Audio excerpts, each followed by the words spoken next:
আপনারা দেখেছেন যে অনিয়মে ভরা ছাত্র সংসদ নির্বাচনগুলোতে বাংলাদেশ জাতীয়তাবাদী ছাত্রদল হয়তো প্রত্যাশিত ফলাফল করতে পারেনি। এটি আমরা বিভিন্ন অনিয়ম এবং ষড়যন্ত্র, তারপরও আমরা মনে করছি যে ছাত্রদলের আরো অনেক বেশি ভালো ফলাফল করা উচিত ছিল। যে ঢাকা বিশ্ববিদ্যালয়ে যারা ছাত্র সংসদ নির্বাচনে যারা জয়লাভ করেছে, বিশেষ করে ধরুন বিপি, জিএস, এজিএস সহ, তারা প্রত্যেকে গত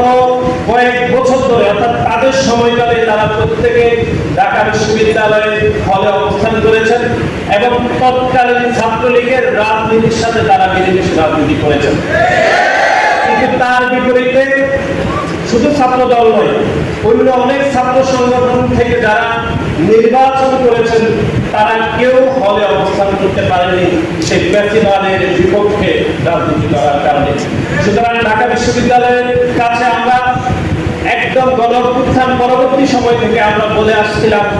যে একটি ছাত্র সংসদ নির্বাচনের জন্য যে লেভেল প্লেইং ফিল্ড দরকার সেটি ঢাকা বিশ্ববিদ্যালয় কোনোভাবে নিশ্চিত করতে পারেনি। আমরা জাহাঙ্গীরনগর বিশ্ববিদ্যালয়ে একই চিত্র দেখেছি, যারা বিপি নির্বাচিত হয়েছেন, যারা জিএস, এজিএস নির্বাচিত হয়েছেন, তারা প্রত্যেকে ফ্যাসিবাদের আমলে তারা হলে থেকেছেন এবং ফ্যাসিবাদের পক্ষে তারা স্লোগান দিয়েছেন এবং সেই ফ্যাসিবাদী সংগঠন ছাত্রলীগের হয়ে রাজনীতি করেছেন। আমি তো দুইটি ছাত্র সংগঠন নির্বাচন হওয়ার পরে আশঙ্কা করছিলাম যে বাংলাদেশের যতগুলো ছাত্র সংসদ নির্বাচন হবে ততগুলো ছাত্র সংসদের বিপিজিএর যারাই হবে তাদের পূর্বে অবশ্যই ছাত্রলীগের পদ পদবি থাকতে হবে, এরকম একটা কন্ডিশন যেন চলে আসছে। আমরা ঢাকা বিশ্ববিদ্যালয়ে দেখেছি, জাহাঙ্গীরনগর বিশ্ববিদ্যালয়ে দেখেছি যে বিপিজিএস, এজিএস যারা হবেন তারা পূর্বে ছাত্রলীগ করেছেন অথবা ছাত্রলীগের পদে থেকেছেন, এরকম এক ধরনের আবহ থাকতে হবে। আমরা মনে করি যে শিক্ষার্থীরা হয়তো ভোট দিয়েছেন অথবা কোনো অনিয়ম হয়েছে, যেটি হয়ে থাকুক, বাংলাদেশ জাতীয়তাবাদী ছাত্রদল সবসময় ন্যায়ের পক্ষে, গণতন্ত্রের পক্ষে, শিক্ষার্থীদের পক্ষে আমাদের আপোষহীন সংগ্রাম সবসময় প্রকাশ্যে চলমান থাকবে। আমরা মনে করি হয়তো 4টি ছাত্র সংসদ নির্বাচনে আমরা পরাজিত হয়েছি। আমরা মনে করি এই পরাজয় থেকে শিক্ষা নিয়ে ভুলগুলোর সূত্রে আমাদেরকে ভবিষ্যতে এগিয়ে যেতে হবে এবং বাংলাদেশ জাতীয়তাবাদী ছাত্রদল আমরা বিশ্বাস করি যে দীর্ঘ 5 দশকেরও বেশি সময় ধরে বাংলাদেশের শিক্ষার্থীদের অধিকার আদায়ের জন্য যেরকম আমরা আন্দোলন সংগ্রাম করেছি, যেরকম গণতন্ত্রের জন্য আমরা আন্দোলন সংগ্রাম করেছি এবং একই সাথে বাংলাদেশের মালিকানা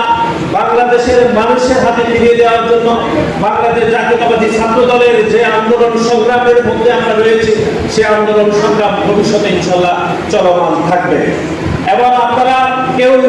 ভবিষ্যতে ধৈর্যচ্যুত হবেন না, কেউ ধৈর্য হারাবেন না। আপনাদেরকে আমরা পরামর্শ দিচ্ছি, শিক্ষার্থীদের অধিকারের জন্য আপনারা নিরলসভাবে কাজ করবেন, বাংলাদেশের মানুষের ভোটাধিকার রক্ষার জন্য আপনারা অতীতের মতো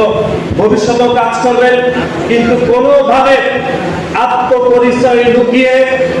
গোপন তৎপরতার মাধ্যমে রাজনীতি করে যেভাবে বিপিজিএস, এজিএস নির্বাচিত হয়েছে তারা হয়তো আত্মতুষ্টিতে রয়েছে, শিক্ষার্থীদেরকে বিভ্রান্ত করেছে।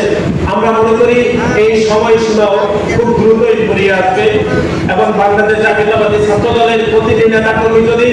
শিক্ষার্থীদের সাথে কাজ করে ভবিষ্যতে আমরা ইনশাআল্লাহ আশাবাদী পরের ছাত্র সংসদ নির্বাচনগুলোতে অথবা ভবিষ্যতে যে কোনো ছাত্র সংসদ নির্বাচনগুলোতে বাংলাদেশ জাতীয়তাবাদী ছাত্রদল ইনশাআল্লাহ ইতিবাচক ফলাফল করবে ইনশাআল্লাহ।